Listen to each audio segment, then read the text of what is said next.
John, more importantly, you're talking about it being the biggest opportunity, and I can see that as well, Yeah. because if you can get the pricing right, you can get the premiums right, you get the renewal season right as well, there is a brilliant opportunity as well. And we mustn't be ignorant of the fact that companies are going to have to make money out of this transition, otherwise the finance isn't going to be there to be reinvested as well. So in terms of the insurance market as well, a great opportunity, but big risks as well. I think so, but do you know, this is the time we've got to stand up. You know, we talk about systemic risk, we talk about sustainability, we talk about climate. People now really understand what we mean.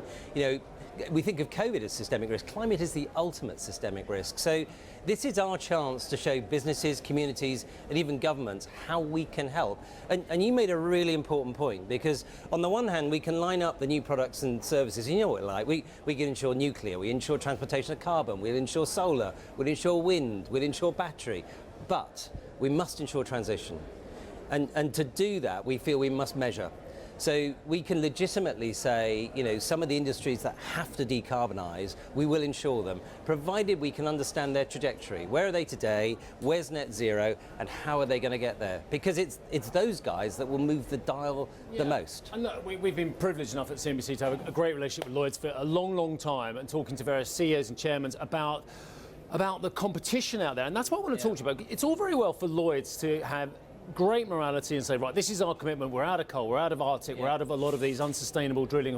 What about the discipline of the rivals out there as well? There's no commonality, is there? Or do you think everyone's moving in the same direction? I think, you know, if there's something that's really changed between Paris and Glasgow, I think there's a deep understanding of the responsibility that we all have, both as individuals, and I think individuals understand their responsibility now, and collectively as businesses. I remember at Lloyd's, we've got 100 insurance companies that turn up on our doorstep every day, and 300 broking firms. So one of our overarching responsibilities is to convene that market and get that market to work in tandem as one. So what about those? Because you are and working with those underwriters, you are not responsible necessarily for those.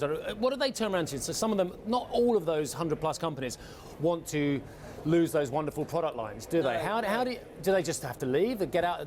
You're either with Lloyd's or you're out. I think we've got to take people on the journey with us. So I don't think it's about expelling people, and I think we've just got to take the time out with, you know, there'll be one or two laggards, and we've got to explain to them the rational logic and the opportunity. You said opportunity, and that's the right thing for us as insurers. So we're not saying we should stop insuring anything today. What we're saying is you can insure the transition, but you've got to be able to measure it. But there is a whole array of new products, there's a whole array of new infrastructure interests that we can participate in. So it's definitely more of an opportunity than it is a threat, and that's the message we've got to get across to our market participants.